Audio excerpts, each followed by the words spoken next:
Hello guys, आज के इस वीडियो में हम फंडामेंटल यूनिट ऑफ लाइफ के कुछ एक्स्ट्रा क्वेश्चन आंसर करने वाले हैं। चैप्टर नंबर 5 है हमारा साइंस का। इससे जो पिछली वीडियो थी उसमें हमने एक्स्ट्रा एमसीक्यू क्वेश्चन करे थे 40। तो चलिए स्टार्ट करते हैं वो एक्स्ट्रा क्वेश्चन आंसर। और वैसे एक्सरसाइज पार्ट तो हमने कर ही लिया है, इंडेक्स क्वेश्चन भी कर लिए हैं। तो चलिए पहला देखते हैं, what is prokaryotic cell. Prokaryotic cell क्या होता है, उसका एग्जाम्पल भी देना है। तो प्रोकार्योटिक सेल वो होता है जिसपे अपना खुद का न्यूक्लियस की मेम्ब्रेन नहीं होती, मतलब जो उसका न्यूक्लियस होता है ना वो वेल डिफाइंड नहीं होता। एंड डेट लैक्स मतलब उसका होता नहीं है वेल डिफाइंड न्यूक्लियस वगैरह। उसकी जो ऑर्गेनली भी होती है ना उन पर भी मेम्ब्रेन नहीं होती। And membrane bound organelles, example क्या है, बैक्टीरिया। समझ में आया। सेकंड देखो अब, व्हाट इज प्लाज्मोलाइसिस। प्लाज्मोलाइसिस क्या होता है, plasmolysis is the process in which cell membrane shrinks. Cell membrane है ना वो श्रिंक हो जाती है, क्यों होती है अभी पता चलेगा, away from the cell wall. लेकिन उसकी जो सेल वॉल होती है ना, प्लांट सेल में सेल वॉल होती है, when a plant cell is placed in highly concentration solution, hypertonic solution. अब मैं बताता हूँ, जैसे कि कोई प्लांट सेल है हाइपरटोनिक सोल्यूशन में रखा गया है। तो हाइपरटोनिक सोल्यूशन का मतलब क्या होता है, अंदर उसके अंदर ज़्यादा सॉल्वेंट होता है, बाहर कम सॉल्वेंट होता है। तो जब अंदर से बाहर जाता है solvent, high to low concentration जाता है, तो क्या होता है, सेल होता है वो श्रिंक हो जाता है। लेकिन जो उसकी सेल वॉल होती है ना वो श्रिंक नहीं होती, वो बहुत रिजिड होती है। तो बस इतना ही है हमारा प्लाज्मोलाइसिस। अगला देखो, what is the function of mitochondria. Mitochondria का भाई क्या फंक्शन होता है। Mitochondria known as the power house of the cell, इसे पावर हाउस बोलते हैं सेल का, because the produces energy through cellular respiration in the form of ATP. Cellular respiration ये एनर्जी प्रोड्यूस करता है, जो फूड नहीं होता उसको एनर्जी में प्रोड्यूस करता है। किसकी फॉर्म में करता है, एटीपी के फॉर्म में करता है। एटीपी की फुल फॉर्म क्या है, अटीनोसिन ट्राईफॉस्फेट। क्वेश्चन नंबर 4 देखो, ये भी इंपॉर्टेंट है। व्हाट आर प्लास्टिड्स, ये एक्सरसाइज पार्ट में नहीं दिए हैं, इस वजह से मैंने लिखे हैं। व्हाट आर प्लास्टिड, प्लास्टिड क्या होता है, उनके टाइप बताने हैं। तो प्लास्टिड वो ऑर्गेनली होती है, प्लांट सेल के अंदर होती है खाली प्लास्टिड्स, है ना। तो डेट परफॉर्म वेरियस फंक्शन, ये बहुत सारी फंक्शन परफॉर्म करता है। ये किसके अंदर फाउंड होता है, प्लांट सेल के अंदर होता है। अब टाइप्स ऑफ प्लास्टिड हमें बताने, name the types of plastids है ना, वो बताने देखते हैं। 3 तरह के प्लास्टिड्स होते हैं। एक तो होता है क्लोरोप्लास्ट, फोटोसिंथेसिस में जिसमें ज़रूरत होती है। अब बताओ फोटोसिंथेसिस प्लांट्स तो ही करते हैं, तो प्लांट सेल को ही फोटोसिंथेसिस मतलब प्लास्टिड्स की ज़रूरत होती है। तो क्लोरोप्लास्ट हमारा फोटोसिंथेसिस करता है।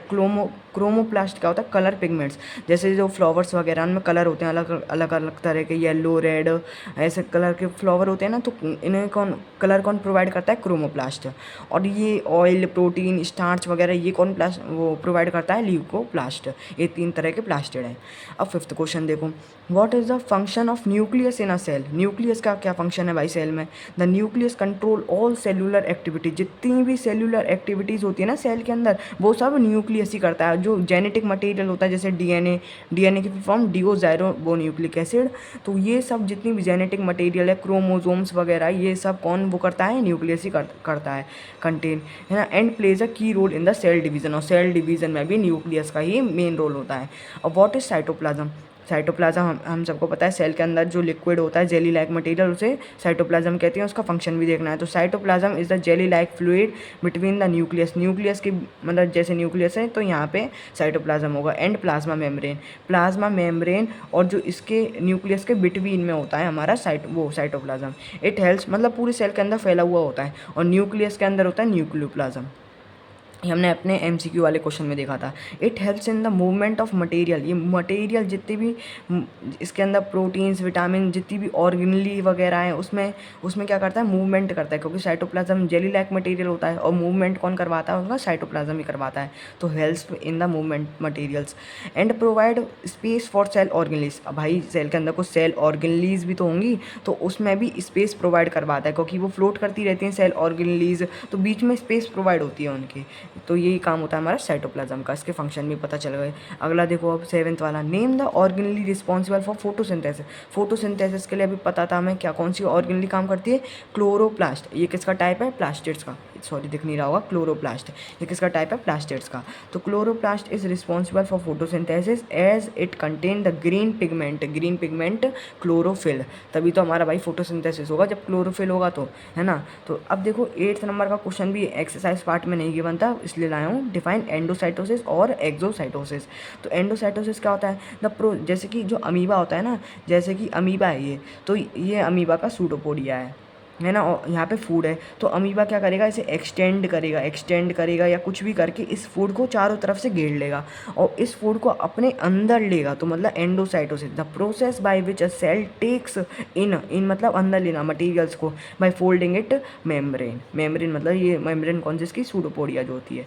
अब एक्सोसाइटोसिस का क्या है, इसका मतलब जो होता है निकालना बाहर, और एंडोसाइटिस का मतलब अंदर लेना, जो भी इंपॉर्टेंट मटेरियल है या फूड वगैरह है वो अंदर लेता है एंडोसाइटोसिस की मदद से, और जो बाहर निकालना होता है तो वो exocytosis. The process by which a cell removes material by pushing धक्का देके देम आउट द मेम्ब्रेन, जो उसकी मेम्ब्रेन है ये इसके बाहर निकालता है, किसकी प्रोसेस से, एक्सोसाइटोसिस की प्रोसेस है, सॉरी।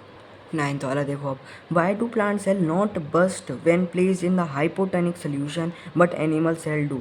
जो प्लांट सेल होता है वो क्यों बस्ट नहीं होता हाइपोटेनिक सोल्यूशन में। देखो हाइपोटोनिक सोल्यूशन क्या होता है, अंदर सेल के अंदर पानी ज़्यादा भर जाना, यहाँ पे कम सॉल्वेंट होता है और बाहर ज़्यादा सॉल्वेंट होता है, तो जब हाई से लो कंसनट्रेशन में जाता है तो सेल के अंदर बहुत सारा सॉल्वेंट चले जाता है, बहुत सारा पानी चले जाता है, तो सेल क्या होता है, मोटा हो जाता है खूब, तो हाइपोटेनिक सोल्यूशन मतलब सेल मोटा हो जाता है उसमें।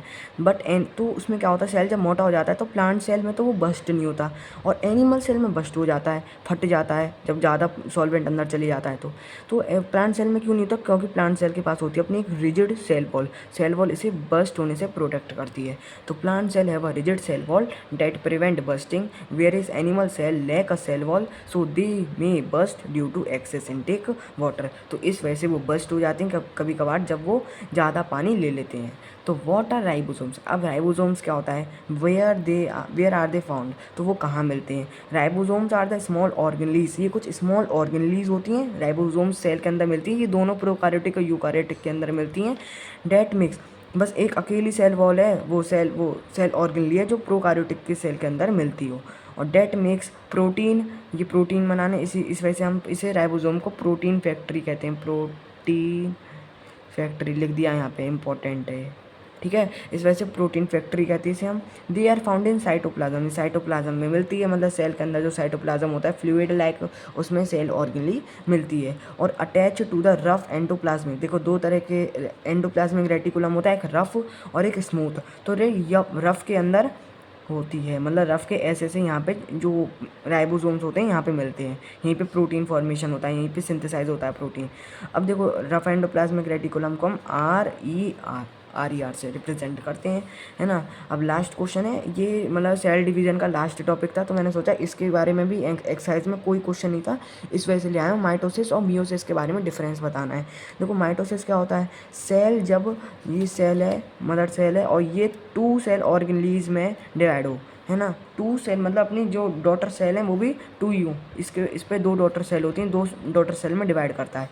अब इस पे अगर 12 क्रोमोसोम्स होंगे तो इन दोनों पे भी 12 क्रोमोसोम्स होंगे, लेकिन जो मियोसिस होता है वो 4 में डिवाइड करता है, 4 में डिवाइड करता है, तो यहाँ ये दो, अब ये है ना, इस पे 6 आ जाते हैं, इस पे 6 आ जाते हैं, तो टोटल मिला के 12 हो गया इसके बराबर, ये 6 आ जाते हैं, ये 6 आ जाते हैं, तो टोटल मिला के 12 हो गया। तो ये 4 में डिवाइड करता है, इस वजह से इनके क्रोमोसोम्स होते हैं ना वो हाफ हो जाते हैं। तो पहले पढ़ो, mother cell divide into 2 daughter cells और इसमें 4 डॉटर सेल्स, और daughter cell are identical to mother cell, ये मदर सेल के बिल्कुल आइडेंटिकल होते हैं, मतलब आइडेंटिकल मतलब कि सेम टू सेम होते हैं। और मायोसिस का मतलब क्या होता है, daughter cell are not identical, इसमें आइडेंटिकल नहीं होते to mother cell. Number of chromosomes in daughter cell are same as, इसमें जो नंबर ऑफ क्रोमोसोम्स होते हैं दोनों में सेम होते हैं। अगर ये मदर सेल के 12 क्रोमोसोम्स होंगे तो इसके अंदर भी 12 आएंगे, दोनों डॉटर सेल्स के अंदर 12 आएंगे, ठीक है। लेकिन इसमें क्या होता है, हाफ हो जाता है, number of chromosomes in daughter cell are half in number as mother cell. Last part देख लो इसका, वो last point, the division is used for growth and repair of the body. ये जो माइटोसिस होता है ना, वो रिपेयरमेंट के लिए, ग्रोथ के लिए, सेल की बॉडी यहाँ पे सेल ही मानना, इस वजह से ये मायोसिस इसका ये फंक्शन, माइटोसिस का फंक्शन है। और मायोसिस का क्या है, this division is used for the formation of gametes, जैसे मेल गैमेट और फीमेल गैमेट होते हैं ना, तो उसी के फॉर्मेशन के लिए हमारा मायोसिस यूज़ होता है। तो यहाँ पे 11 क्वेश्चंस कंप्लीट होते हैं। आई होप आपको समझ में आया होगा। ये कुछ एक्स्ट्रा क्वेश्चंस थे तो हमारे चैप्टर में गिवन नहीं, चैप्टर में तो थे लेकिन एक्सरसाइज पार्ट में नहीं थे ना, इंडेक्स क्वेश्चंस में थे, तो इस वजह से मैंने सोचा ये इंपॉर्टेंट है तो मैं ले आया।